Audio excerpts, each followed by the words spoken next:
Number 10, Fredbear's Family Diner. Fredbear's Family Diner is one of the more terrifying locations in the game, simply because it's so mysterious. This location provides more horror in the lore and in the lack of knowledge that we have about it, as opposed to direct atmosphere. The Fredbear Family Diner has been associated with the Bite of 83 and was the first Freddy-related location.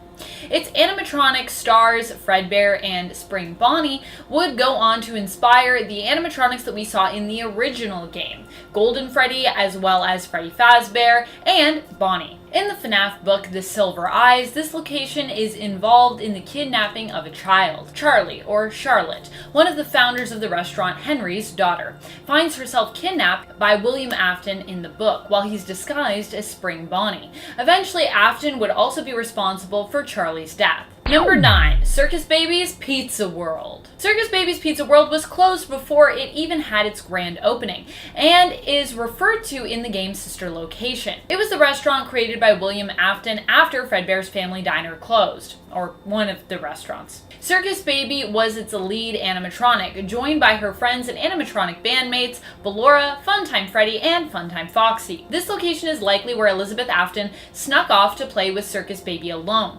resulting in her death when something went wrong with Baby, causing the animatronic to kill Elizabeth. Number 8, Circus Baby's Entertainment and Rental. After the restaurants were closed down, a rental location was opened to rent out the animatronics not being otherwise used. Circus Baby's Entertainment and Rental is the main location of the FNAF game sister location. As the player, you get to explore this new location in the role of a newly hired animatronic maintenance worker named Mike, who is referred to by the artificial interface as Eggs Benedict. One of the most unsettling things about the locations is that you often have to crawl from room to room in dark vents, and you are forced to shock the animatronics into performing daily. I don't know about you, but if someone was like, just shock that animatronic, it'll be fine, I'd be like, I'm not doing that. In its 7 breaker room. The breaker room from the 5 Nights at Freddy's 5th game sister location is located on the other side of Ballora's gallery within Circus Baby's Entertainment and Rental, which means that when you get there, you need to get through the dangerous task of defending yourself against Ballora, which is already difficult in and of itself. But once you get there, you need to power up the building while also fending off Funtime Freddy. A whole load of stuff will already have happened tonight, and it's only night 2. You will have failed to shock Baby, and you will also have warded off the Biddy Baps. That's when Hand Unit will direct you to manually restarting the system. Then you need to crawl through Ballora's gallery while not getting caught by her, and then you finally get there to your salvation, only to find out that you need to fight off Funtime Freddy as well. At least once you do it, you'll never need to go back, but Jesus Christ, really?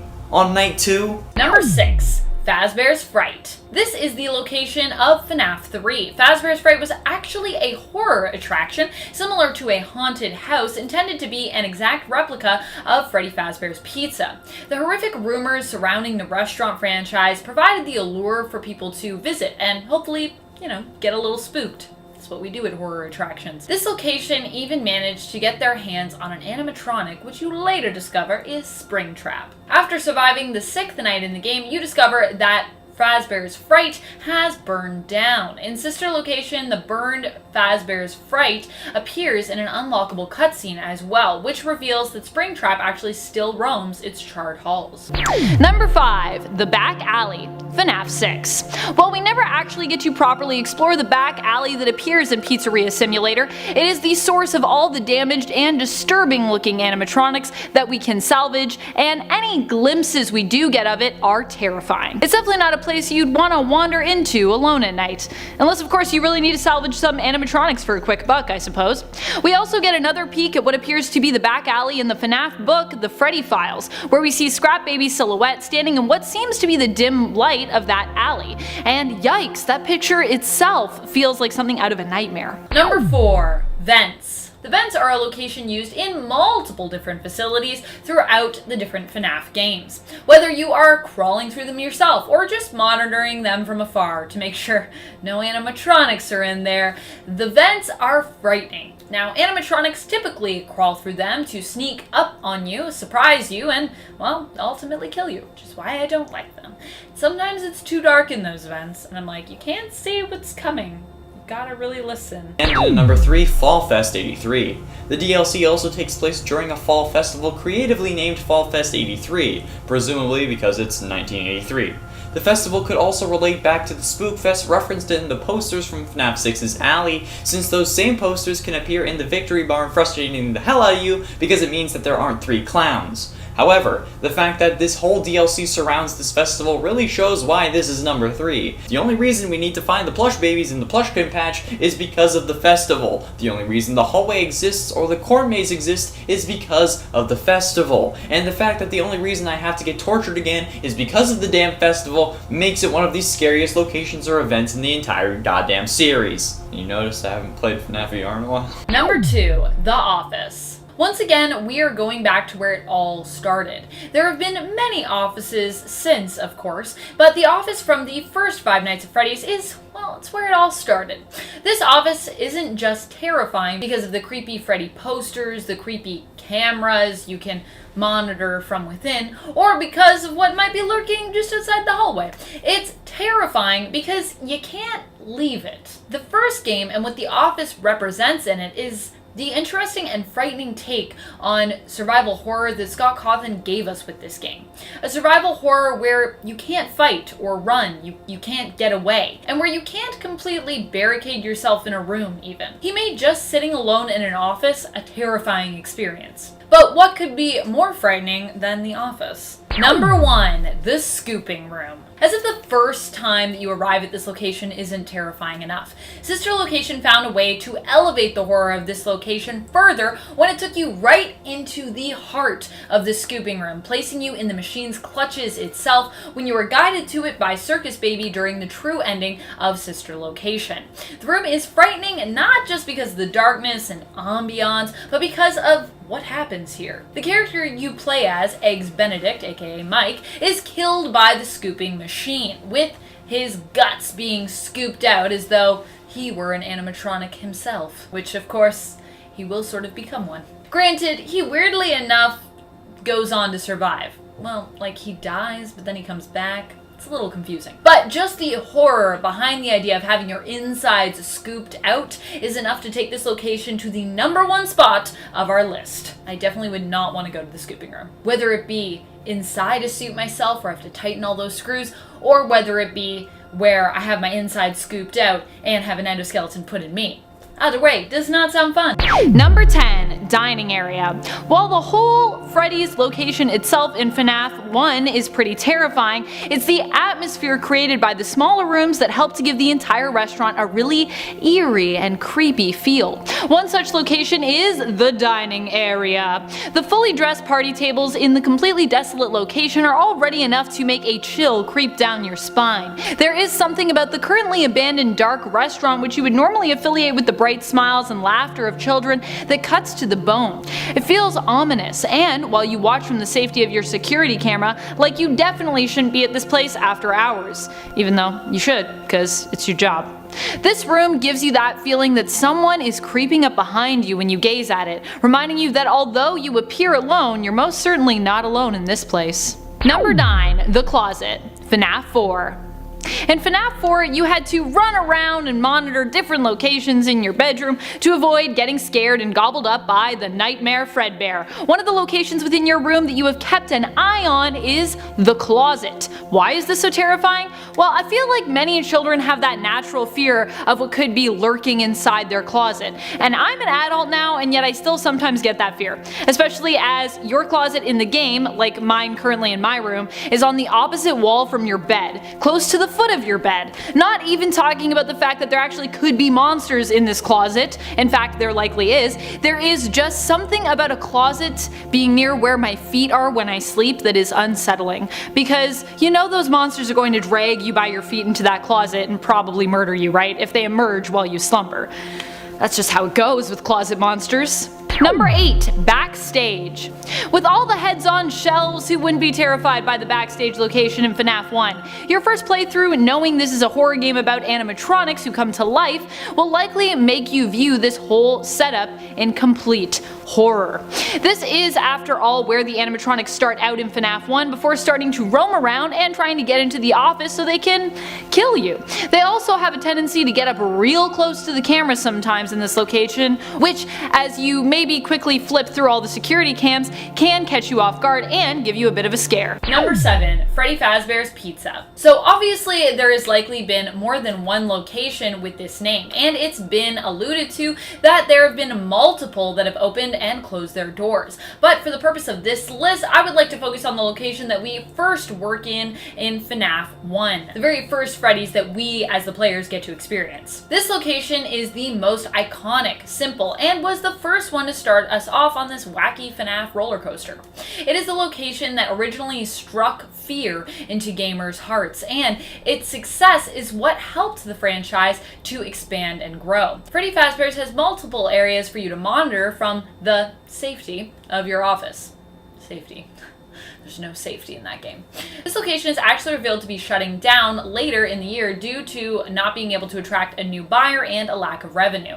This lack of revenue also affects how much power you can use during your shift, meaning that you can only check your cameras, flash your doorway lights, and close your doors for so long before you'll run out of power and be completely vulnerable to attacks from the animatronics. Number 6. Parts and Service Room, FNAF 2. Another spooky area we are forced to monitor on a regular basis is the Parts and Service Room in FNAF 2. This area is often terrifying in appearance because of how dilapidated it is and how broken down and tattered the animatronics here also appear. The animatronics who have fallen into disrepair often appear here, hence the name Parts and Service. They are really only good for scraps, and you can tell that this makes them more resentful and aggressive than other animatronics. Also, Mangle! Okay, so when you see Mangle here for the first time, it's just terrifying because it looks like it's just an animatronic head and a mess of wire until you get a terrifying closer look when it comes for you in the office in this game. Ugh, Mangle, get out of here. Halfway through at number 5, Pirates Cove Ride.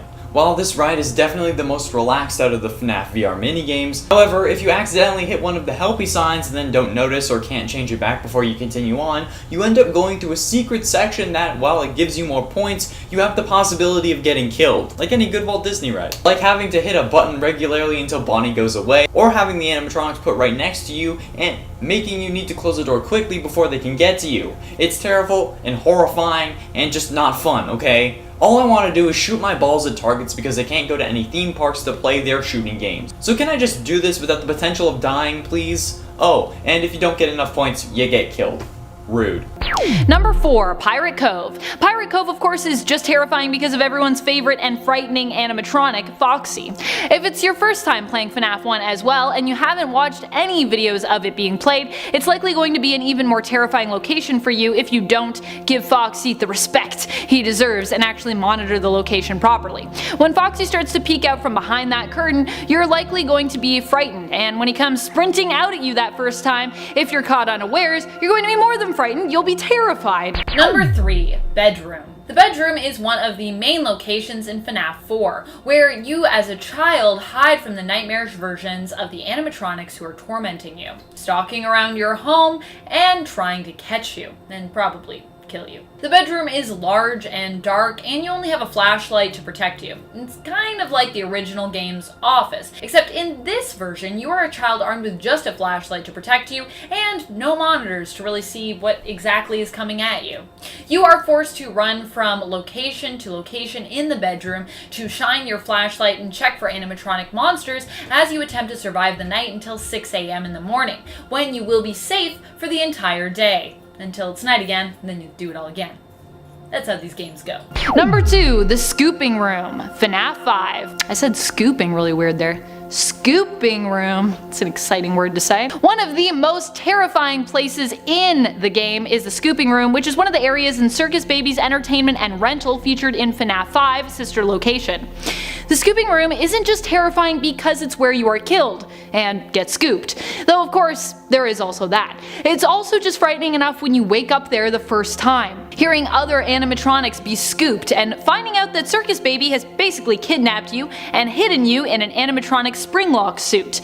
You are then forced to fend off Bellora's mini-renas while keeping an eye on the spring locks, so you don't die from the suit's springs and gears getting loose and skewering you. Number 1. The real Freddy's. In 2015, fans found a mysterious set of coordinates in the source code of Scott Cawthon's website. Of course, Scott is often known for hiding lots of little Easter eggs in there, so fans pieced together the coordinates and entered them into Google Maps to see what kind of gem they'd found. The coordinates led them to a pizzeria in Virginia. This led many loyal fans to believe that Scott was trying to hint that this was the pizzeria that inspired FNAF, and maybe even was somehow distantly connected to the events of the games. However, this turned out to be false, and while fans have also found a few pizzerias with Freddy in the name, Scott would later go on to dismiss any connection to any of the speculative real pizzerias, even asking fans to please stop calling any locations that bear similarity to the restaurant franchise featured in the games, as it was disruptive to these legitimate businesses.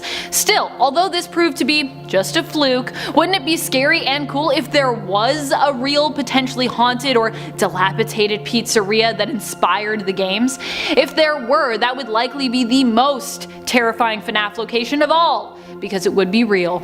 Also, if it was in business, it'd probably be really popular too. Number 10. The Boiler Room. The Boiler Room from FNAF VR is the location of the Ennard vent repair minigame. If you saw the video where I did the Mangle vent repair, you may know that I didn't continue to the Ennard vent repair. Because screw that, but also because the Boiler Room and the whole Ennard vent repair is terrifying. The whole situation that you're in is just the worst. Ennard is one of the scariest and most intimidating animatronics. It's the worst, I can't. If you get caught in the Boiler Room alone, you might as well just accept death. Plus, we burn Ennard at the end. But it wasn't Ennard, because he jump scares you after. So, who did we burn? What happened? Was it just a person? Was it an animatronic? Who let out that ungodly scream?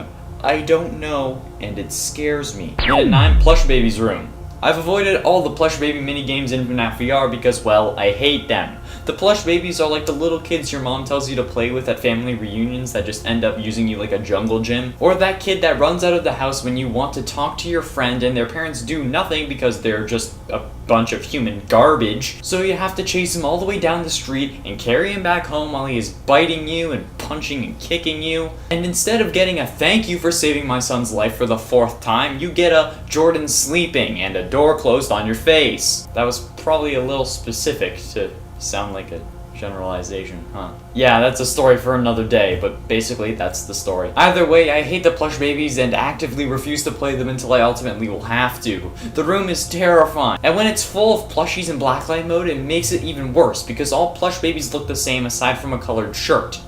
Just don't play it. Don't. And at 8, the Corn Maze. The Corn Maze is probably the worst FNAF VR minigame to some, but honestly the only scare factor in it now, for me, are the crows. The Corn Maze is a minigame that in essence acts like an ending to the Help Wanted DLC The Curse of Dreadbear, where you wander around a maze in search of colored keys. You can get one key and escape, or you can get all 4 keys, which unlocks a secret brown and purple glitching key. This unlocks a cellar at the beginning of the maze that contains everything that would normally be in the Victory Barn, except run down and broken up. Note, this isn't the Victory Barn because, well, it's a cellar. And there isn't enough space. On a table nearby, you can find a mask that will slow your character's breathing and seem to put them at peace. However, the actual maze has you running away from Grim Foxy, one of the 2 new animatronics added by the DLC, and honestly, one of the scariest animatronics in the whole series. This guy has like magma dripping out of his body, or at least it looks like it to me. Number 7. Your own home. While it might not be featured in the games themselves, your home can feel pretty scary as the location that is most likely featured for you in the augmented reality mobile FNAF game Special Delivery. In this game, you take on animatronics who come right into your home to entertain you, bringing Freddy's experience right to your door, or wherever else it is that you dare to play Special Delivery. I would recommend personally playing it in a somewhat dim lit hallway if your phone's camera is good enough. The idea that something could pop up behind me further down the hallway always gets me when I'm playing, making me freak out when an animatronic is sent my way. Also, it's really fun to just spin around in hallways. That's fun. And It's scary. Especially if you get an animatronic coming your way from the main cast. In fact, I think this might be one of the rare instances when Freddy appears to be the scariest of them all. I normally don't say that. I don't think Freddy's that scary, but in special delivery, it's pretty scary. And at 6, the crying child's bedroom. Well, last time Amanda talked about the closet from FNAF 4, the one that usually contains Foxy, let's talk about the bedroom as a whole, and why this kid just didn't cry out to his parents or call for someone. Sure, these animatronics aren't real, as confirmed by Nightmare Fredbear's line in Ultimate Custom Night, but these things are still horrifying. Why would you just sit there and try to ward them off? It's like Eddie VR said, if he had to deal with it, he'd be yelling for his parents, his lights would be on, and they'd be getting the Jesus candles out. Why doesn't this kid just turn a light on? That could literally be the solution to all your problems. Is it because he was told not to? Because I don't care. I'd get in trouble if it would mean saving me from not dying. This whole thing is just because this kid's a moron, not because he's brave and wants to save himself. Truly brave people ask for help. Not to mention he definitely has a window in there, as evidenced by both the FNAF 4 minigames and the fact that I'm pretty sure it's the law that you need to have a window in any bedroom of a house, so that those inside can escape in case of a fire. Just saying, or in case there's animatronics coming to kill you. Number 5, Salvage Room. This is a location belonging to the game Freddy Fazbear's Pizzeria Simulator. After finishing your shift, you get to visit this room and get the chance to salvage animatronics for cash. If you choose not to salvage the animatronics, you won't get paid. But if you choose to salvage, you'll get paid. But you'll also run the risk of, being killed by the animatronic that you're working to salvage. The room is also just eerie, as it's mostly shrouded in darkness. There's only one single light bulb hanging that mostly illuminates the animatronic you are working on and your work table. Not spooky at all. And at 4, game over. The menu screen of the original FNAF VR game is actually terrifying, but when it comes to the game over menu, it's not that bad, unless you play the Curse of Dreadbear DLC. The DLC game over menu is one of the most terrifying locations in any of the FNAF games. You load in and immediately see a giant Dreadbear lurking over you, who will reach out towards you as if he's about to take you to the afterlife. You also see 8 gravestones on a hill, one for each of the original missing children, Cassidy, Fritz, Jeremy, Susie, and Gabriel, one for the puppet, aka Charlotte, and one for the crying child, Afton's unintended 7th victim, or first depending on how you look at things. And the purple glitching one in the middle for old Willie Afton himself. Oh, and if you look behind you, Grim Foxy is watching over you, staring at you, and will occasionally just move his claw down the post, carving away at it ever so slightly, showing you how sharp his hook really is. Getting close to the end. Number 3, opening title. I'm not sure if we consider this a location, but it's so frightening that we probably should.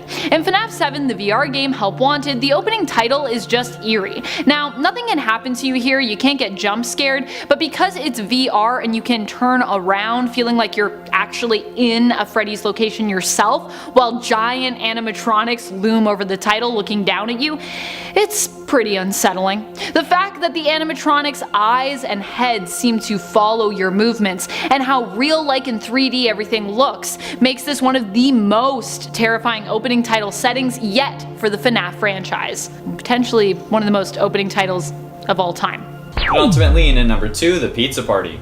The final minigame of FNAF VR is Pizza Party. It unlocks after completing all other minigames in both hard mode and normal mode. However, it's at the end of the game that truly makes it the most horrifying moment in not just the game, but the entire series. While some minigames will give you jump scares, Pizza Party will give you the most intense real horror experience. Because once you make it backstage with Uncle Fluffy, he tells you to come with him onto stage.